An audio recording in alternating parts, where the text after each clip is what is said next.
Bonjour à tous et bienvenue pour cette nouvelle vidéo test au produit. Aujourd'hui nous allons voir une paire de chaussures de ski de randonnée de chez Scarpa.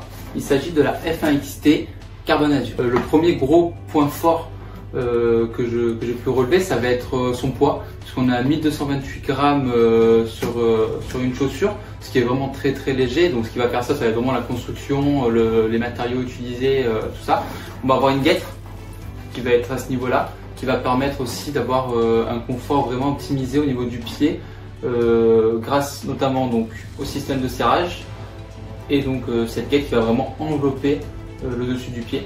Donc au niveau du système de serrage, comme on le voit, on a deux crochets, un sur le bas, un sur le haut, plus un strap ici de 45 mm. Donc on est sur une largeur de pied de 100 mm.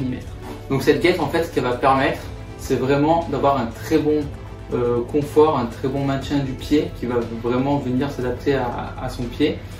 Ça permet aussi d'avoir une bonne isolation. Personnellement, j'ai jamais eu froid, pourtant on a eu des grosses périodes de froid intense là cet hiver où c'est descendu bien bas.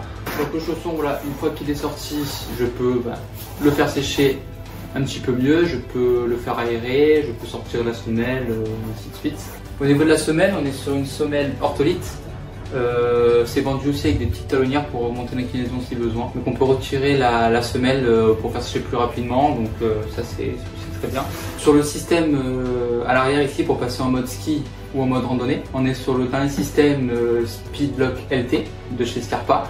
Donc comme on voit, il est vraiment très aéré, donc j'ai eu vraiment aucun souci, il n'y a pas de neige qui est venue se bourrer à l'intérieur ou de glace ou quoi. J'ai toujours, dès que je voulais changer le mode, ça s'est très bien passé.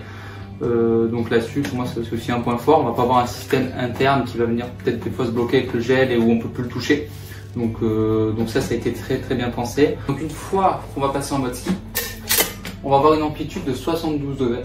Donc j'ai eu la chance d'essayer ce modèle sur ce début d'hiver 2023. Donc là j'ai beaucoup marché avec, j'ai skié, j'ai marché aussi avec les skis sur le dos, dans les pierres, j'ai pu faire du mixte. Donc j'ai vraiment pu l'essayer un peu sur toutes ses faces. J'avais un peu peur au début sur, je me disais c'était un peu, ça pouvait être fragile, voilà, une paire de chaussures aussi légère. Mais en fait à la descente, voilà, même que ça soit dans du pentraide, dans la bonne neige, dans la bonne poudreuse bien fraîche, il n'y a eu aucun souci avec. Voilà, j'ai pu prendre vraiment beaucoup de plaisir autant à la montée qu'à la descente. Donc c'est vraiment un gros point fort là-dessus.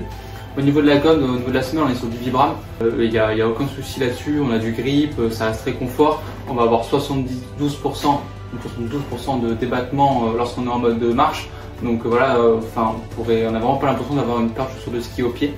Donc c'est vraiment un point très positif pour moi là-dessus. Pour conclure, on est sur un modèle polyvalent destiné aux personnes qui aiment autant la montée que la descente, très légère, très confortable, on la sent pas au pied, elle s'adapte très bien au fit du pied. Je peux que vous la conseiller sans les yeux fermés.